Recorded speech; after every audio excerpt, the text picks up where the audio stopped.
85 garues nga e gjithë Kosova po marrin pjesë në garat e republikane të memorizimit të Kuranit, të cilat filluan sot dhe të zhvillohen për 2 ditë me radhë. Këto gara po organizohen nga Bashkia Islame e Kosovës në bashkëpunim me Ambasadën e Arabisë Saudite në Sarajevo, përkatësisht Ministrinë për Çështje Islame të Arabisë Saudite. Në fjalën hapëse e kryemamit i Kosovës, Vedat Efendi Sahiti tha se përmes këtyre garave të gjithë janë fitues, për shkak se qëllimi është të afrohemi dhe më shumë me Kuranin famlar. Vëllezër e motra, Kurani famlar është vula e librave të zbritur qiellor, mrekullitë të cilit nuk kanë të sosur asnjëherë.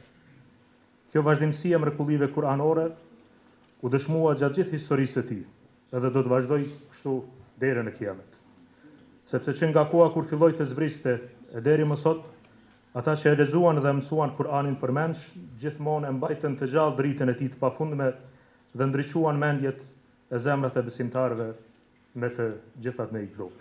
Kryemami Sahiti ndër të tjera theksoi se Kurani ka rënje të thella në trojet tona dhe se këto gara shërbejnë për të ruajtur dhe forcuar këtë traditë të vyer shpirtërore. Drita e Kuranit i përfshiu shqiptarët që kur u njohën me të, që nga kur filluan leximin dhe mësimin e Kuranit përmendsh të tij. Traditë kjo që sa erdhe u intensifikua, u praktikua ku më shumë e ku më pak, por gjithsesi në shtëpitë tona, në mejtepet tona, në medreset e xhamit tona e ku jo.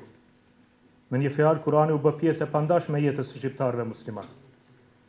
Siç e dini nga historia, tradita e hifzit të Kuranit daton që nga koha e Resulullahit sallallahu alaihi wasallam.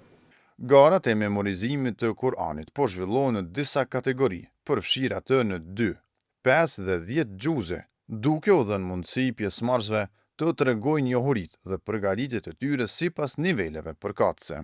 Ndërkohë vlerësimi i garuesve po bëhet nga një komision profesional i përbërë nga kryemami Vedat Sahiti, Safet Efendi Hoxha dhe Bali Efendi Sadiku.